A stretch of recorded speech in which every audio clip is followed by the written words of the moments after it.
Hello everyone, সবাই কেমন আছেন? আজকে আমরা এই পাম বাগানে কাজ করতেছি। আমরা আছি চারজন, দুজন বাংলা, একজন ইন্দোনেশিয়া আর একজন তামিল।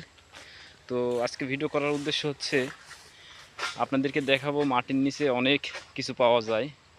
যেমন এসব আমরা মাটির নিচে চাপা দিয়ে রেখেছিলাম, যে অনেক কিছু আছে, লোহা লক্কর অনেক কিছু আছে এখানে।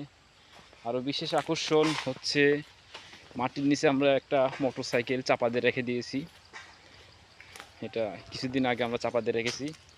এই যে দেখেন, মালয়েশিয়াতে আসলে এসবের দাম নাই।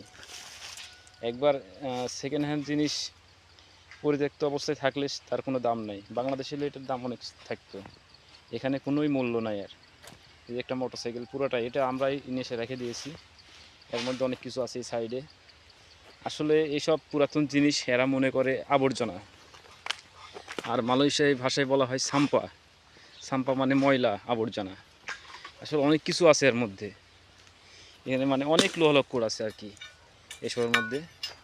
যদি বাংলাদেশে হতো এটা এক রাত থাকতো না, এখানে সব কিছু উঠে নিয়ে চলে যেত।